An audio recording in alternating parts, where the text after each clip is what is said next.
about yoga, there's absolutely no way we can do it without talking about Virabhadrasana 1 and Virabhadrasana 2, so the warrior postures.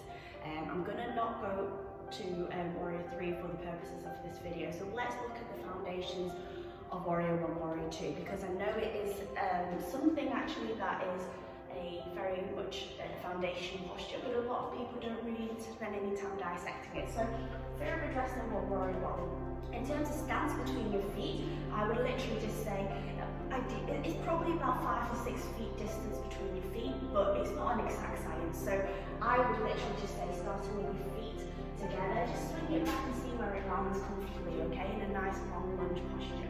So for the purposes of this demonstration, I'm going to be using my right leg as the front leg, as you can see. So here in this posture, let's just look at it for a moment. So first and foremost, my front foot, my right foot is facing forward, okay? My knee is directly above the ankle of my right foot, and my left foot is turned slightly in about 45 degrees, again not in exact science, but slightly turned in, okay? The back leg is nice and straight, and I'm charging down into the mat and pushing up nice and strong. When it comes to your hips, both sets of hips in warrior 1, Virabhadrasana 1, should be facing forwards. Now here, when we do that, a lot of students start to pick up the back edge of the outer edge of the back foot, okay? So you want to be avoiding that. Try and push it down nice and firmly before you start to push this left hip forwards, okay? So we're here. Then we are moving up to our lower back. A lot of people again try and overcompensate and start to tighten that in the navel. But you want to keep it nice and neutral, nice and strong from lifting your arms. Shoulders away from ears. You can put the palms together. You can look at the hands if that feels good and strong for you. But sometimes we just practice with it. Sometimes we practice with our gaze in front. It's not too much of an issue either way. So here is our strong warrior 1, Virabhadrasana 1. Okay, let's move on to warrior 2. Now, bottom half in terms of my feet are going to remain the same, okay? The difference here is that I'm going to now open up my hips. My hips are now level with my torso facing to the side. I'm then going to bring my arms up to shoulder height, and then I'm going to take my gaze over to my front hand. My right knee is still going to be above my right foot. My back foot is still 45 degrees turned in. Now here, a lot of people start to bring their body forward, and I'm not really sure why, but we want to keep it nice and central, nice and neutral. And here is a few tips. So we are trying to keep this hip nice and open, but a lot of people will start to, for the sake of keeping this nice and open, start to bring this knee in because this hip is not quite open yet. So I would prefer that you bring this hip slightly in, but keep this right knee above the right ankle to keep it neutral. And here's another tip. So as you can see, my head, if you can see, my head is, when I turn it, is slightly in front of my arm. So in order to get it directly in front, I'm just going to tuck in my chin, and then I'm going to turn, and now my chin is directly on top of my shoulders, okay? So that is your warriors, and we're going to move on to the next ones, but have a practice of those. Make sure you do both sides, and I'll see you in the next posture. Okay, so I just want to talk really quickly about the lunge, okay? So the high lunge I'm just going to talk about for this video. Because what is the difference between lunge and a warrior? Because a lot of people, when I say step into a lunge or step into a warrior, they mix up the two, but it's actually just the most simple thing. So in your lunge, literally everything stays the same. Your knee is still going to be above your ankle, but all that is different is that your feet are both pointing to the front, the back heel is off, the leg is charged. You're going to be dipping this hip down and facing forwards. That is a lunge. Okay? So nice and strong in a lunge. That's the only difference. Alright, so we looked at warrior 1 and warrior 2 just before. So let's move on to the next posture, which is again very much a foundation. So Uttanasana, your chair posture, okay? Again, it is a foundation one, and you'll find it in your Tirikonasana B, so your sun salutation Bs. So these are the pointers and the alignment cues that I would sort of want people to think about when they're doing it. First and foremost, I like to make sure there is a little bit of a gap between your feet, and the reason being, I find that a lot of people, when they are not as strong in their quads yet, try to knock their knees together to try and balance and try and offset some of that energy. Okay, so you want to keep it a little bit apart if possible. Keep your feet nice and neutral directly in front of you. Next part, we are going to start bending our knees, but I want you to double check that you can still see your big toes. It actually is often not as much of a bend as people think. So I only need to bend here. That is as much as I need to bend, okay? A lot of people will start doing this, and again, it's just because they don't really know where to bend. So you want to make sure you can still see your big toe. Now where the height comes from is here. So you're dipping your hip down. You're not bringing your knees forward, you're dipping your hips down, okay? And I can still see my big toes from here. From there, you're going to lift your arms, keeping your shoulders away from your ears.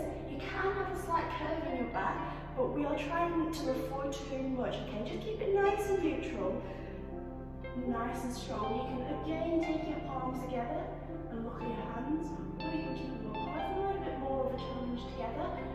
Depends how far you want to go. Okay, again, like I said, your chair can be here, it can be here, it can be here. It depends on what you're trying to gain out of the practice, where you are in the practice. But this posture is very good for creating heat and obviously strengthening your thighs and your quads. But you want to make sure you're engaged with the rest of your body too. So that's Uttanasana. Let's move on to the next posture. Okay, so let's move into the next posture. Again, a signature yoga posture and one of my favourites. I do call it a resting pose, which some of my students laugh at me for saying so, but it is for me a very comfortable posture because it is one that I spend a lot of time in. So it is, of course, the Adho Mukha Shavasana, so the downward facing dog. Okay, so first of all, this is how I would recommend you figure out the distance between your hands and your feet, because this is a big thing that I see with students when they're first starting out. So how I like to instruct so that people can get a good sense of it, obviously once you kind of know the distance, you don't need to keep doing this to measure every time. It's not an exact science, but your hands at your wrists go directly under your shoulders, and then your knees go directly underneath your hips, okay? So we're in this nice strong tabletop position here. From here, you're going to tuck your toes under so that the pads of your feet are down to the floor. You're going to lift your hips up and straighten your leg, and you're going to bring your hips as high as you can. So that's your downward facing dog, okay? So let's just dissect it a little bit. Firstly, your hands should be fully in contact with the floor, nice and spread out with your fingers, okay? If you want to, and you like them to practice more towards hand balances, you can bring pads of your fingers down and then onto your fingertips like I'm doing here. Moving on up, your shoulders away from your ears, your crown of your head is lengthening down towards the floor to let your spine lengthen, okay? You're going to be strengthening the top half of your body by propping it up as well. The spine is nice and elongated, your tailbone is going to be pulled up. Can you see the difference between this on my side and when I'm pulling it up? Okay, my head is between my arms, yet my neck is still nice and relaxed. My tailbone is pulled up. I'm lengthening those hamstrings. I'm pushing my heels down towards the floor, rolling my inner thighs in, and I'm turning out my deltoids and then pushing the ground away. So that's your final posture. If you are quite tight on your hamstrings, a lot of people will compensate by bending their back. Can you see that this way I'm actually tucking in my tailbone around my back, which stops the lengthening of my hamstrings and alleviates the pain. Okay, so I wouldn't recommend this. Here's what I would recommend. So I prefer you to come up onto the balls of your feet, bring your heels up, and now my knees are nice and bent. I'm not moving my hands and my feet, they're staying in the same position. I'm bringing my knees up by bringing my heels up, okay? And then I'm going to put my belly and my ribs onto the top of my thighs. Can you see now that my back stays straight, my hips stay high, and I'm still lengthening my head down towards the floor. From there, once I'm a little bit more further into my practice and my hamstrings start to loosen, everything is set up. The top half of my body is absolutely ready to go. All I need to do is start to slowly, once my hamstrings are feeling a little bit more loosened, further into my practice, you know, it could be 5 days, it could be 6 months, it could be 5 years down the line, just whenever. It doesn't have to be, you know, a rush. I can start to lower my heels down, and the top half of my body doesn't need to move. My hips stay in the same place, my top half of my body stays in the same place. And the reason why I advise this is because it's much easier to correct or further your practice by just lengthening your hamstrings than it is to have to go from a rounded back to straightening it out. So if we start learning the good habits from the beginning, you're going to feel, you're going to progress a lot quicker. The benefits are going to be there from the beginning, even though your knees are bent. So have a go at those, the Ardha Mukha-Shavasana.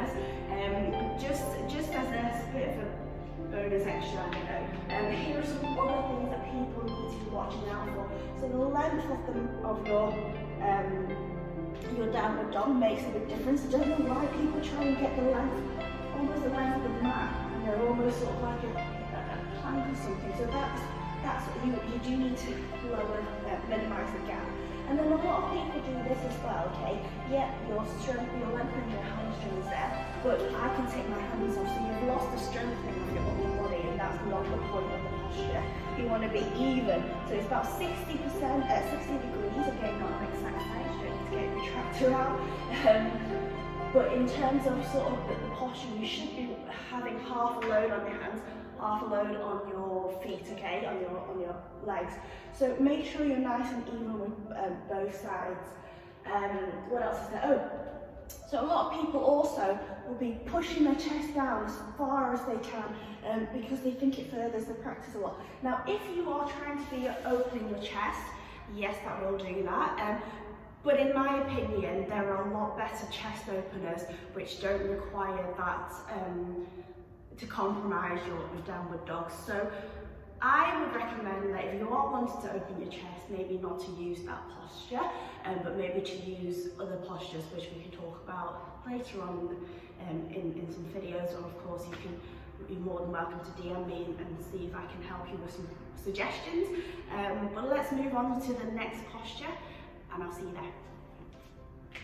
Okay, so we can't talk about the downward facing dog without talking about the Urdhva Mukha Shavasana, the upward facing dog, okay? So let's take a little bit of a closer look between the upward facing dog and the Virabhadrasana, the cobra. So, first and foremost, I'm going to start off in a plank to show you how I'm going to get into it. So I'm going to lower myself down, and then an upward facing dog. I'm going to flip the tops of my feet onto the floor, and then I'm going to pull myself up and forwards, okay? So let's just dissect it a little bit. Firstly, the tops of my feet are on the floor. My knees, my hips and my thighs are off the floor. I'm pushing the ground away actively so that my shoulders are away from my ears and my chest is out and forward. I can squeeze my shoulder blades together to lengthen a little bit more. Now, some people do start to tilt the head up. I wouldn't recommend it only because people tend to do this and crunch their necks, and it compromises on their position. So I usually prefer to just keep my gaze forward. Okay, so that's the upward facing dog. Now let's talk about the Virabhadrasana and the cobra pose. Okay, so the difference here. So here, with the cobra, you are keeping your hips in the front of your thighs and your knees down on the floor, and you're just going to lift your chest up. Okay, so that is your first bit. You can keep your hands off the floor, and because you're going to be supporting it with this part of your body and your back, right? And then your hands are going to come down and they're going to push. So this is a cobra, this is a Virabhadrasana. My arms are still bent, my chest is forward and up, and my shoulder blades are squeezed together. Now to do an extended cobra, same as the upward dog, except this time my hips and thighs remain on the floor. Again, chest forward and up, squeezing your shoulder blades together. Just as we are here, I might as well talk about the sphinx. Now, the sphinx is pretty much the same as the cobra, apart from you're putting up all of your forearms on the floor. And this is a really good alternative for people who may feel that their arms may not be as strong, or they want a little bit more of a gentle bend in their backs. Okay, so the sphinx, is just like this. Again, pretty much the same thing. nice and forward, opening up the chest, squeezing the shoulder blades together, lengthening the spine. And yeah, so have a go at those ones, and we'll move on to the next posture. Okay, so let's talk about Tirikonasana, so the triangle pose. Again, very much an integral part of yoga practice, okay? But it is something that a lot of people haven't quite figured out the alignment of. First and foremost, distance between your feet. Again, not an exact science, just depends on your anatomy, but I would say between 3.5 to 4 feet between. Nice and strong with your legs, both legs straight. Your front leg, in this case my right leg, is going to be facing forward, and my left is sort of like 90 degrees from my foot. My arms are going to come out nice and strong, my body stays centre, and my arms are shoulder high, okay? Now just take a moment just to set your hips up, because in order to progress and get your alignment right, sometimes it takes just a couple of seconds just to set your body up right, okay? So my hips stay nice and open, make sure they're not turning, so nice and open with the hips. My arms are set up. Now first things first, I'm going to keep my hips in the same place for the first part of the movement, okay? Just the top half of my torso comes across, so just watch that again. Just the top half comes over, and the hips stay in the same place, can you see? I'm going to drop my right arm down, I'm going to bring my left arm up. I'm going to take my gaze over to my left arm, and from here I can feel a stretch down my intercostal muscles, down my ribs, okay? So I'm here.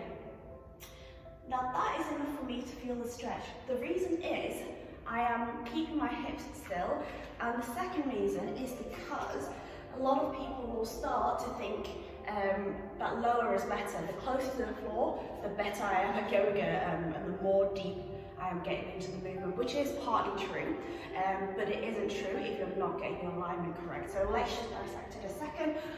So a lot of people will try and start to get to the floor as quick as they can by dipping in the front of their shoulder. So yes, I am down, but I've lost the benefit of stretching down the side of my ribs, okay, and also the spinal lengthening that I'm looking for. So I'm here, okay? So instead of that, you want to bring yourself back up and make sure this left shoulder is in line with the rest of your body. Can you see that I'm in a straight line by the side? Okay, so here I can feel that stretch all the way down. Now if you want to further it, once you're quite happy with that alignment and you're feeling that stretch, you're absolutely more than welcome to make an extended triangle. And you can do that. You can push your hip out a little bit to drop yourself down, so long as again you're keeping yourself nice and straight and you're still keeping this hip nice and open to pull down on this side of your ribs, okay? So you can come down, but I wouldn't recommend it until you start to feel that your alignment is corrected. So have a go at the Tirikonasana, see if it makes a difference in your practice from my alignment cues, and I'd love to hear your thoughts. But let's go on to the next question.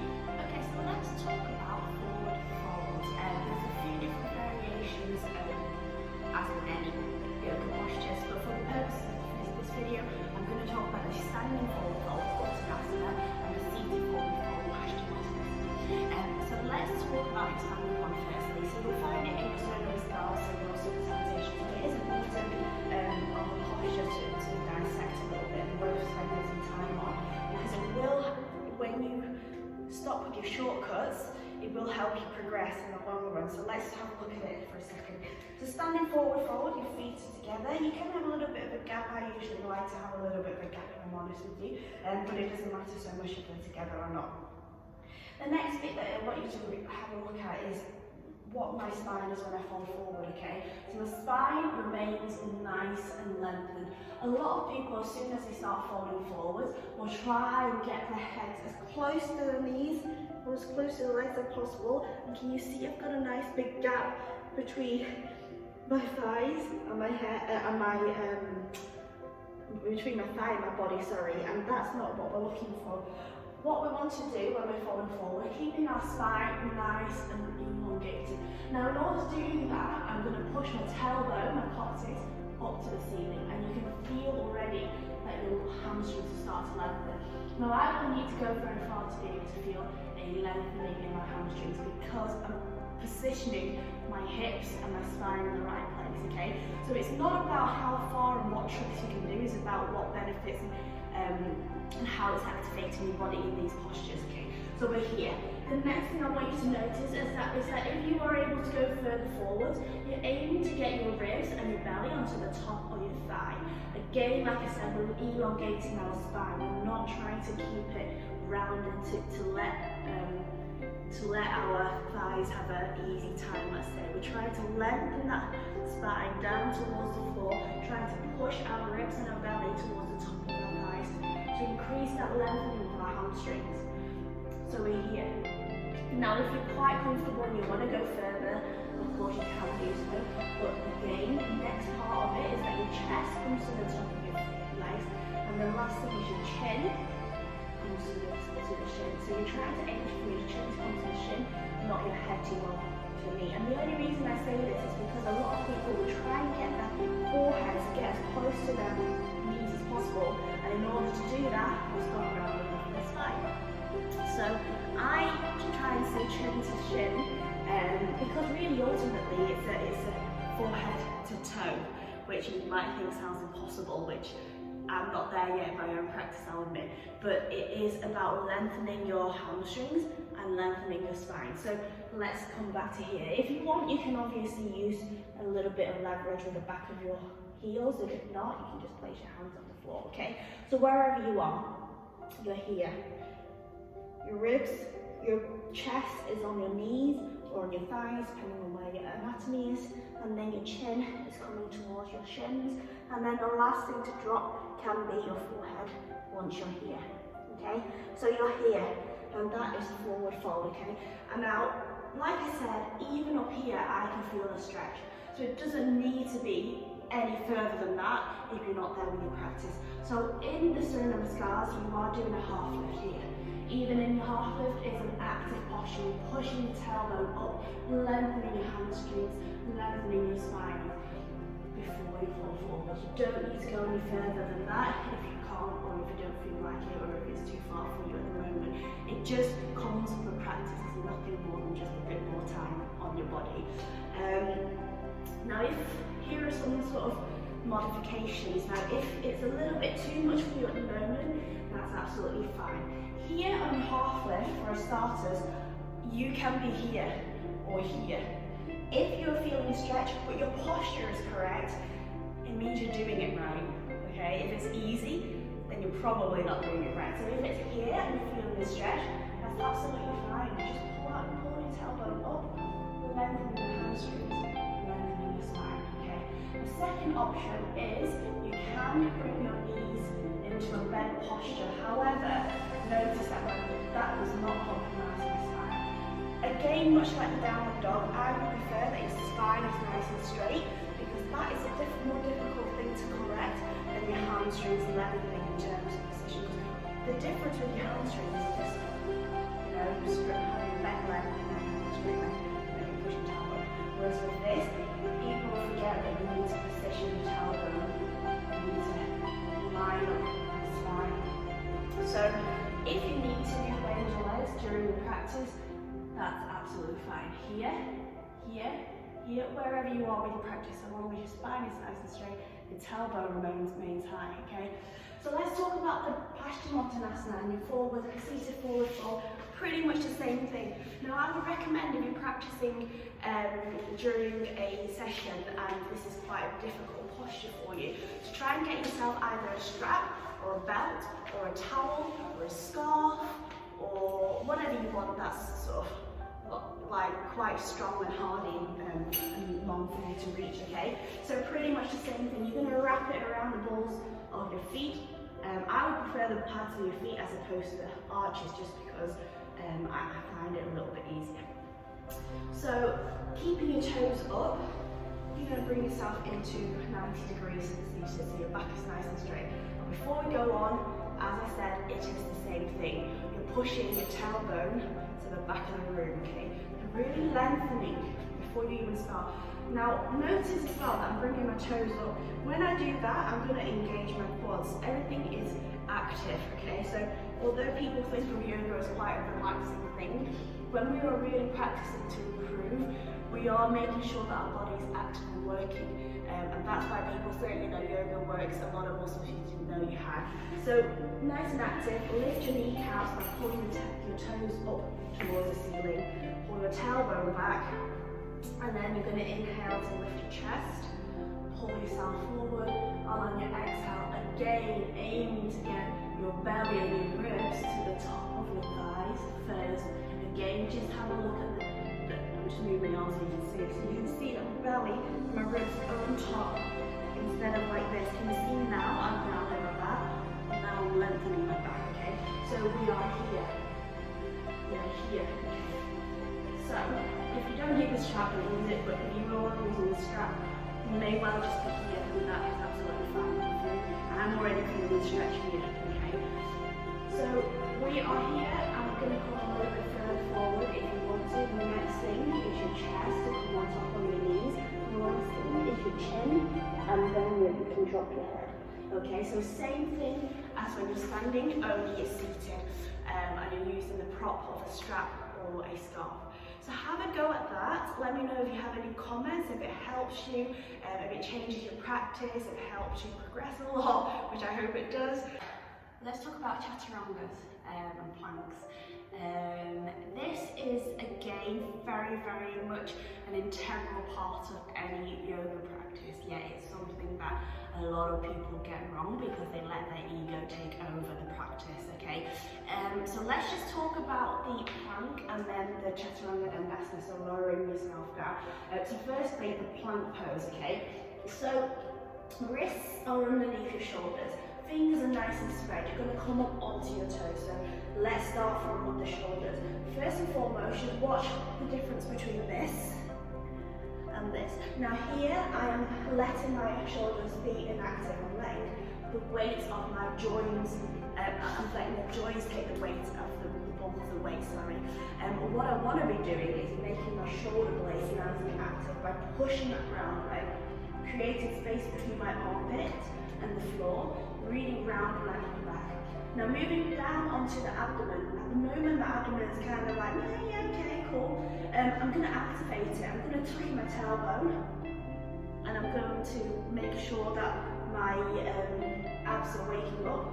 So I'm here, I'm nice and strong. Now, I'm going to show you the chaturanga and then I'm going to show you modification, okay? So I'm on the balls of my feet. I'm going to keep my elbows facing back. The eyes of my elbows are facing front.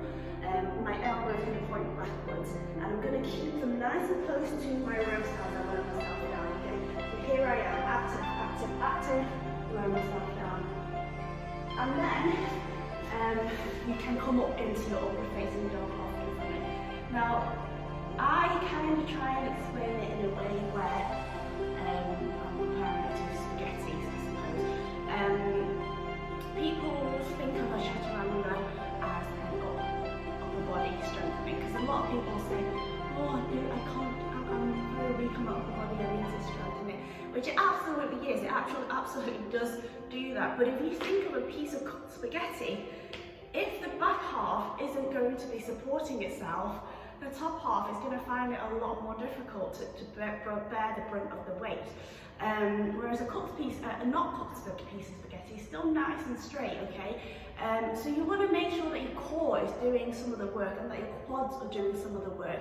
When you put all of your weight onto the front half of your body, it is going to be that much harder, okay? So let's just have a look at it. Okay, so when my abs are not activated, I'm letting my lower back get loaded with a lot of weight, okay? And I will see a lot of people lowering the hips first and then following with their arms.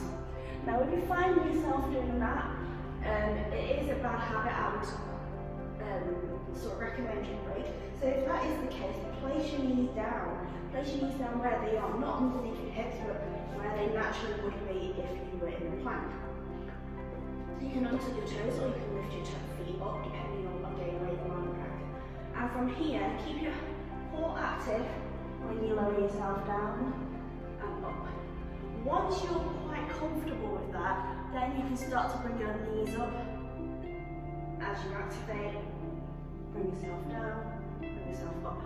Now the other thing I want to talk about is your elbow position. Like I said, I want to keep my elbows pointing towards the back of the room and close to my ribs. I know when we are doing, you know, press-ups in the gym, there are plenty of places to put your hands. You can put them here, you can put them nice and wide, you can put them like this, you know, but for the purposes of chaturanga, you are keeping it underneath your shoulders, your elbows facing back. And in fact, I'm not really sure how people even do it, but I want to avoid kind of this motion, okay? Bringing it back, instead of out, back. Okay, now if it gets to the point where you find it quite difficult to remember, you can always get a strap and sort of tie it into the body and see if that works. In fact, I've got a video that I'll link that I can show you that I've already tried before.